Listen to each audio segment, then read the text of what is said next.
This is the most important update in the past few years, not because of new content, which is cool, but also needs to be finished before we know how useful it'll actually be, and there's actually some useful parts already, but because of a bug fix that they added. The insanity bug that most good players use to stop shadow creatures from spawning was removed from the game. They fixed it. So this was in the game since release and was a big reason why insanity was so much better than sanity. Now it's going to be more of a toss-up depending on how strong your character is in direct combat and how strong your gear is. Now let's get into that new content, which there's a ton of. There are two new biomes, the Lunar Grotto and the Ancient Archives. The Lunar Grotto will always be found in a blue mush tree forest, with many lunar items inside it. Upon entry, sanity will be replaced with enlightenment, the same as Lunar Island. Enlightenment acts similarly to sanity, but zero causes gestalt, which are enlightenment's shadow creatures, not to spawn, and maximum enlightenment causes them to spawn and attack you. So you'll want low sanity upon entry if you don't want to be attacked. It has the Vitrioaces and small Vitrioaces. These give moon shards when mined, which are notably used for the glass cutter and moon glass axe on Lunar Island. Currently, I see all content related to Lunar Island as useless because it takes too long to get there and explore it for the rewards that you reap. But it looks like with the next update, there's going to be a huge overhaul that may make the content worthwhile. It has normal light flowers, found basically everywhere throughout the caves, along with bulbous light bugs, which are flying light bulbs that will follow you around. And you can catch them with a net to get a light bulb out of them.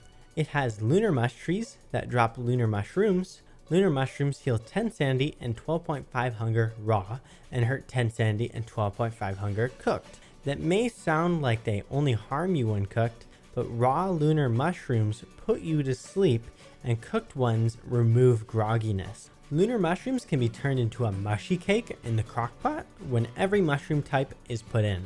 It gives 25 hunger and 10 sanity, but it has a special effect, making you resistant to sleep effects, such as Bearger's Yawn during winter. This, along with the lunar mushroom's other effects, hints towards a new boss or new enemy being added soon with more sleep effects. Mush gnomes are common mobs in the Lunar Grotto. They are passive mobs with 800 HP that will sometimes spawn lunar spores. These spores explode and deal 10 damage, not very much damage really.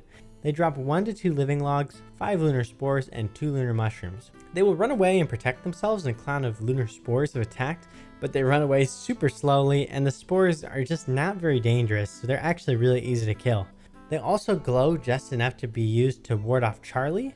Ruins rushers may find these useful to quickly gather living logs before entering the ruins. That way they can make a few extra ancient recipes. Naked mole bats are another common mob spawning when the player gets nearby to the large lights shining in from above. They work in groups and are aggressive to all mobs including the player, except for basilisks. They have 150 HP, attack quickly, and deal 30 damage. On death, they drop monster meat 66% of the time, and naked nostrils 33% of the time, and sometimes guano. Watch out if they're nearby to basilisks because they'll also work with basilisks in groups. Naked nostrils, raw, give 3 HP, 12.5 hunger, and lose you 10 sanity. Cooked, they're 8 HP, 18.5 hunger, and don't change sanity. So they've made the same as basilisk wings, except they can be cooked in a crockpot to make the milkmaid hat, which requires kelp, the nostrils, 1 dairy item, and any filler. This hat will last for 4 minutes, which is half of an in-game day, and give 3.9 hunger every 5 seconds, for a total of 187.5 hunger. This is a useless, terrible item that I would never make, because it takes up the helmet slot while giving barely any hunger and requires you to have and use multiple rare types of food at the same time to make. I mean, when are you going to have all those ingredients at once, and why would you want to make this then anyways? I mean, I get that it's more hunger, but hunger's not an issue to get. Naked mole bats will also create a burrow while sleeping, which can be dug up with a shovel to get a couple twigs or a couple grass. They're basically like underground tumbleweeds. We'll go back to the Lunar Grotto in a bit to talk about its activated mode. Our next biome is the Ancient Archive, which can be mined to pass the Lunar Grotto through a series of boulders and cave-ins. Hey there, you! Press the like button and subscribe, otherwise, that YouTube algorithm over there is gonna stab me a couple times. Just help me out, okay? Throughout the biome, there are archive pillars and archive chandeliers. Initially, these aren't activated and the biome is extremely dark. In the biome, there will be an archive switch set piece with 2 iridescent gems already inserted and a third slot empty. After filling this with another iridescent gem that you get from deconstructing a Mooncaller staff, which is pretty difficult to get, the Ancient Archive is powered. This lights up the Ancient Archive permanently, enough so that you won't need a light source. In the biome, there are Ancient Moon statues, which when mined, drop 1 thulecite and 1.5 moon rocks. There's quite a few of them, and you don't even need to activate the biome, so this can be some pretty easy thulecite and moon rocks. There are also ancient lunar rune stones, which are purely for lore purposes, showing that this biome was made before the ancients figured out how to use nightmare fuel. There are ancient kilns, which are fancy looking crockpots that spawn with collected dust inside. Collected dust is used with any filler to create ambrosia, which we'll talk about later. There are ancient guard posts, which shoot security pulses to activate ancient centripedes. There are 3 fountains of knowledge. They give distilled knowledge, which is used to complete a puzzle later to obtain each one's specific knowledge. Note that the power does have to be on for you to get the distilled knowledge or to do the puzzle. The yellow is for terra firma tamper recipes, which allows the user to create natural turf in the new turf tab. This is important for mega basers because it makes rocky turf renewable, thus making cobblestone's road turf renewable, which makes you run faster when you're on it. It can be crafted for 1 thulecite, 3 cut stone, and 1 wet goop. The blue is for the Astral Detector's recipe. It can be placed to point towards the closest Celestial Sanctum piece. These are used to craft the Celestial Sanctum on Lunar Island that unlocks part of the Celestial tab. It has 10 uses and can be crafted for 1 moonrock and 2 thulecite bits. After finding the Celestial Sanctum parts, it can also locate Celestial Altar parts and the Celestial Tribute. I will say that last part was added just today as I'm recording this, and they keep adding stuff to this pretty much every day, so they're still changing some things up about this update. The red is for collected dusts recipe, which is used for cooking ambrosia, as I stated earlier. It can be crafted with 1 salt crystal, 2 rocks, and 1 niter. Here's the puzzle. The Archive Orchestrina, used to unlock each distilled knowledge. It's a simple memory game. You need to complete the Archive Orchestrina once for each distilled knowledge. There are also archival stone and thulecite walls, which are just reskinned versions of their respective walls and function identically. There are also relics, which are normally found in the sacred biome. These usually just drop rocks, but have an extremely rare chance to drop some valuables. Earthquakes won't drop anything while in the archives, so their danger is gone. Now let's talk about mobs. There are currently only 2 in the archives. Dust moths are passive mobs that can crawl around the archives. They have 600 HP and drop 1 morsel on death. They respawn after 10 days from their tiny hidey hole. Feeding them ambrosia will cause them to make their hidey hole ornate with thulecite bits. Mining it will just harvest the thulecite bits, giving an average of 4.81 thulecite bits because it got some weird random chance stuff going on there. I say the juice just ain't worth the squeeze here though. That's extremely time intensive, and on average doesn't even give enough to make 1 thulecite fragment. I would recommend that you just kill the ancient fuel weaver and re-clear the ruins if you need more thulecite. And finally, the centipede. Centipedes are immortal mobs activated by security pulses. They are hostile towards the player when active and have 3 attacks. A single target attack, like most mobs have, that deal 40 damage, a ground slam that deals 20 area of effect damage, and a roll that deals 40 damage, similar to how a Clockwork Rook's charge works. The centipede has 1200 health in its active form.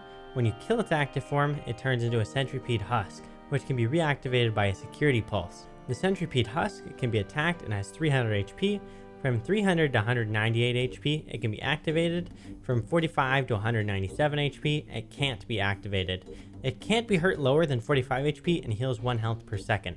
Now, to deal with these, I would recommend just attacking them before you activate the area and then go get done what you need to get done. Or if, one gets activated that you missed or something, what you're going to do is bait them to attack 2 times because they're a weird mob to kite, and then you hit 5 times, and then you let them hit 2 times again. So you kind of got to bait out an attack in the middle there.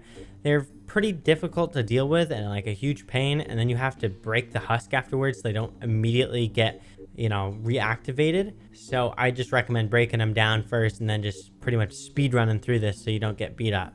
Now, this mob is technically immortal, but Glurms found a big brain strategy to deal with them. If you want to permanently be free of them, you can push them into the void using gates. Simply put them to sleep, push them between the gates, and close the gates. Bam, problem solved.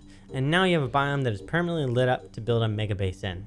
There's one last thing inside the ancient archives, the sealed portal. Currently it does nothing, but Wikibottom's examination, when the archive is unpowered, says, the design is reminiscent of gateways we've transferred to before, referring to the ancient gateway used to activate the Fuel Weaver battle, I would imagine. And this is likely unfinished content that will be used later. Who knows what they'll use it for though. Now that we've covered the archives, back to the Lunar Grotto.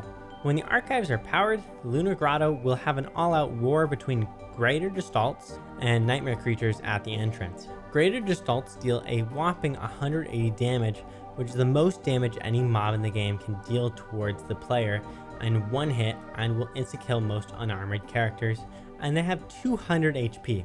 Greater gestalts are aggressive towards shadow and nightmare creatures, along with a host of other shadow mobs, such as shadow spelunkies, but curiously enough, excluding the shadow pieces. They are also aggressive towards the player if wearing shadow armor or a dark sword, so I'd highly recommend not wearing those when running through.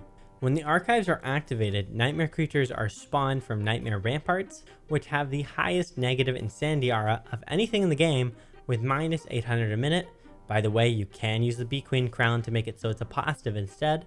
They will spawn nightmare fishes around them and won't disappear even if you turn off the archives. This update also added the mysterious energy when the Celestial Altar, Celestial Tribute, and Celestial Sanctum are built less than 5 tiles away from each other.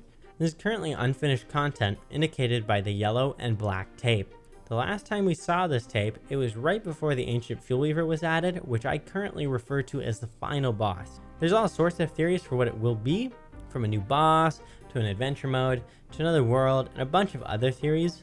Let me know what you think it'll be in the comments. I personally think it'll be another really hard boss, potentially a post-Fuel Weaver boss, or one just on the same level as Fuel Weaver. Because it already requires killing Crab King to activate it and doing the Moonstone event, there could be a boss added to the sealed portal that currently does nothing in the ancient archives to be a second boss required to activate the final fight. Like how the ancient Fuel Weaver requires the ancient Guardian's key and Shadow Pieces atrium, along with 8 fossils. All I know is if it is a new boss, the speedrun for it is gonna suck real bad because that's gonna take forever. And that's all for this video. Please leave a like and subscribe for more.